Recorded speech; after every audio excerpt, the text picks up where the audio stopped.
Hello, my name is Cynthia. I am attempting my first Flosstube video today.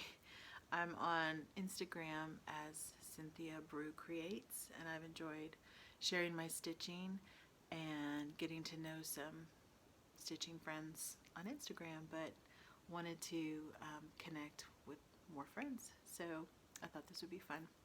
I have one previous finish. I've only been stitching for about 7 months. Started last July. I did some tiny little pieces, kind of a introductory kit from Walmart that was way harder than I should have been starting with, but I didn't know better.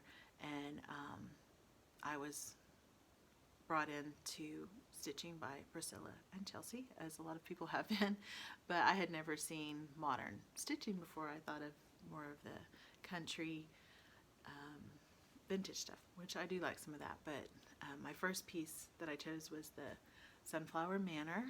I am from Kansas. Originally I grew up there till I was 17, and I now live in Fort Worth, Texas, but I love sunflowers. I love things from Kansas. I'll show you another piece I'm working on, but this was my first start, like I said, and it was not perfect. It was just a learning piece almost. I have some cattywampus windows and doors, but I think it's pretty, and from a distance you can't really tell unless you're really being critical. I kind of attached it to this shutter that I found at Tuesday morning. My bow kind of fell off earlier, sorry, I had to straighten it. It is just magnetized with a washer, and I'm working on the rose cottage, so that will go up there next. I have added some red because my kitchen has red, and the rose cottage I'm going to change to red as well, so I'll be sharing that soon. I haven't kitted it up yet, but that's in the works, so that's, I know, not in the right season, but that was the only finish that I have so far. But I wanted to share some of the things I'm working on as well. I have decided to join the Stitch 9 challenge with Michelle Farm Girl, and I have picked some really large pieces. So probably not going to finish 9, but if I finish the last one that I'm going to show you, then I'll feel very accomplished either way. But the first one I wanted to share with you, the first whip, work in progress, is by Barbara Anna, and it's one that a lot of people are working on. I started it immediately after I finished that one because I fell in love with the design, and it's going to be for my husband and I. We've been married 22 years. We have 4 kids, and we love cats. So I was drawn to this. I love folk art. I love things that are kind of wonky, and Barbara Anna is probably my favorite designer, along with the Carriage House. And her name escapes me right now, but yeah, I love folk art, folksy pieces. So here's my progress so far. I've been stitching on linen recently, but started out with even weave and the 28 count tea and coffee dyed, and this got pretty stained, but I still like it. It was kind of an orange tea that I used, so it kind of made it a little bit wonky, and I've changed her face a little bit. I may tear it out. I haven't decided. Let me know what you think. Be kind, but I may be changing the eyes a little bit because I wanted them to be green, and then I added some more back stitching to kind of give her eyelashes. I like to wear eye makeup, so I gave her lipstick and a little bit of lashes. But the rest, I'm doing all the called for DMC almost. I did follow Nicole Needleworks, another one that was an early inspiration to me and continues to be, advised to change the black to the DMC, and now I can't remember which number it is. I think it's 38. Oh, is it 3801? It's the one that's super dark, but not black. 3371. That's it. I changed it to 3371. But the rest are just all the called for DMC. And when I changed that 3371, the brown vine on the skirt didn't show up, so I had to change that a little bit too. It's another called for color, but I put it in a different place. So I love that skirt. And it's slow going. I love it though. Still have a lot to do. Most of the bottom is done. But yeah, I love that piece. One of my favorites. The next one I want to share is by Silver Creek Samplers, and I found this at the Silver Needle. My parents live in Tulsa, so I get to go there several times a year. And this was for my son. His birthday was February 4th. He turned 7, and I didn't get it finished, but he didn't even know about it, so he's not asking. But I do love this piece. I don't love letters, but somehow I can do these and they go quickly. So, Cast into a Lion's Den, one of his favorite stories. It's called Be a Daniel.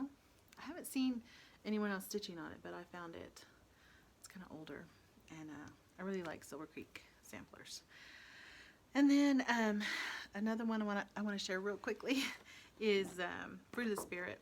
I'm not very far on this is why I say quickly, because there's not much to show, but this is actually my third time starting an attempt on this pattern. I had run out of room the first time.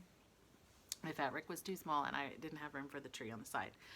The second time I tried it on a blue-gray fabric that I had dyed myself, and it didn't work. So I didn't like it. I went back to the coffee tea-dyed Monaco that I had on hand.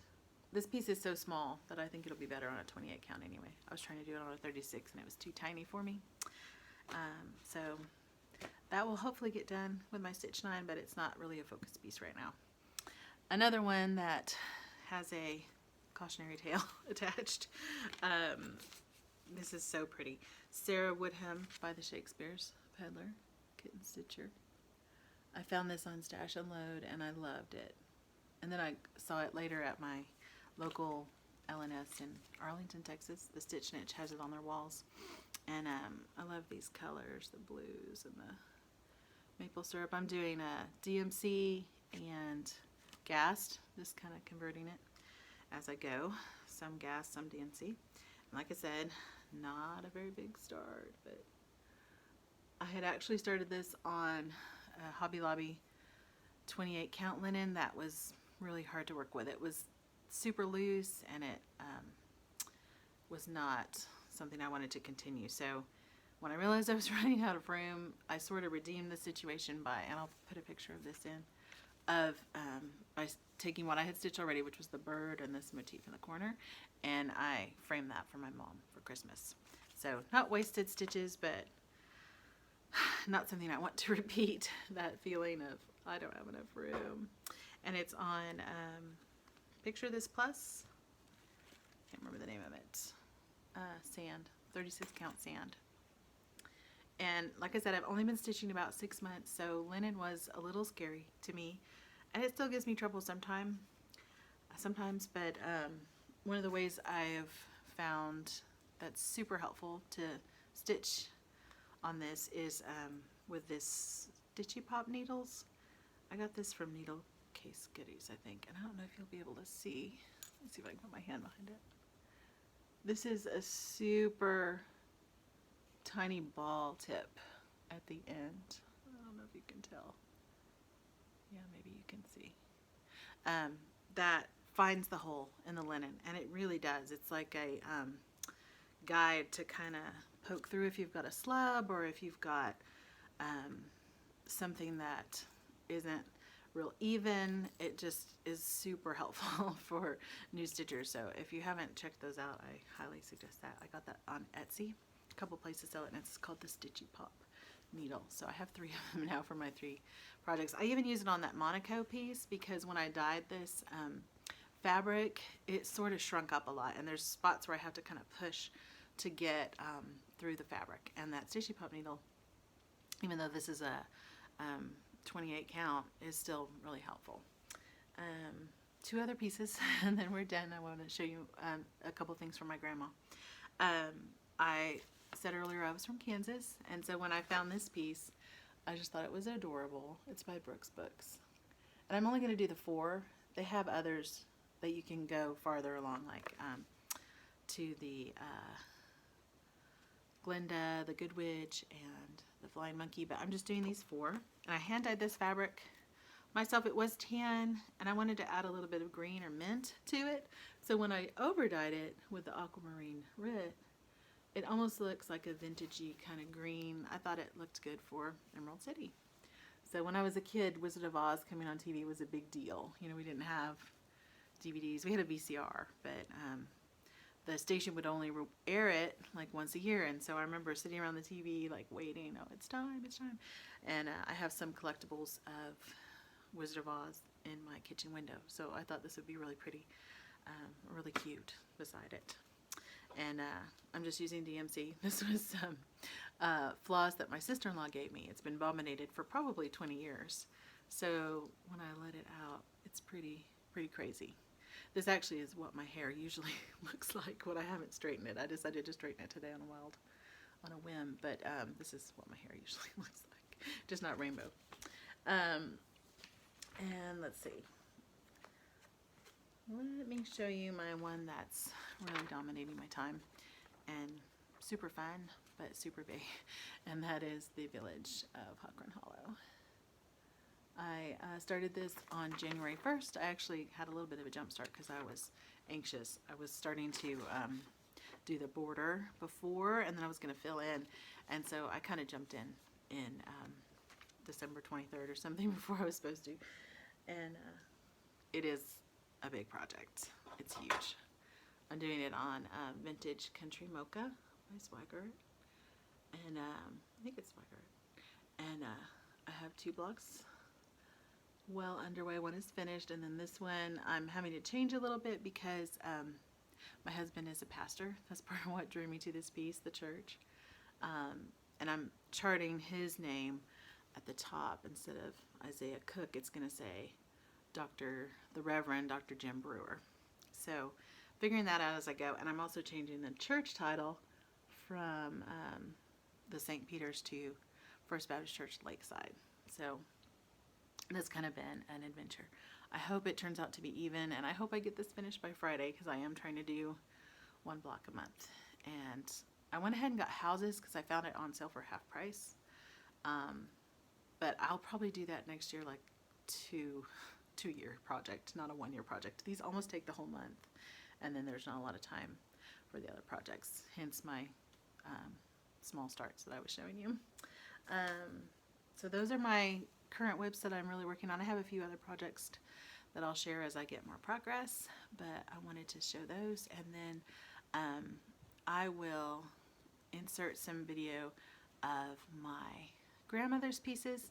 She was just a handwork talent. She did embroidery and cross stitch and quilting and crochet, and she sewed lots of doll clothes for me that I have all of them. She sewed that Raggedy Ann for me behind, actually for my daughters. I didn't want the red and blue. I don't like the primitive stuff in those colors as much. I'm more of a feminine kind of vintagey stuff, and so she made it with pink hair, which she thought was so weird, but I really love that Raggedy Ann with the soft pink. I have 2 of them, and she has a pinafore that apparently my 5-year-old has removed, so I'll try to insert some pictures of that. And also behind me is a very large Paula Vaughn piece. I didn't know that's who had designed it, but I found the pattern on Stash Unload and took a screenshot because I thought, oh, that's my piece. It's a piano that my grandma stitched for me when I was in high school, so from the 90s. And I'll probably remat it someday, but I treasure that, and now know how much work she put into that piece. It's perfect. The stitching is absolutely perfect. So again, I thank you for tuning in to my first video, and I hope to give you monthly updates, and hope to hear from you in the comments if you have any thing to share, or if you're from the Dallas-Fort Worth area. We have a Facebook page where we're connecting, and I'm going to be hosting a sit and stitch. I think I borrowed that from somebody, maybe Pam and Stephanie, but I'm not sure. And if you are from the Metroplex, then comment down below. I'd love to invite you to join our Facebook group for Dallas-Fort Worth Stitchers. And again, that's all I have to say. Thank you.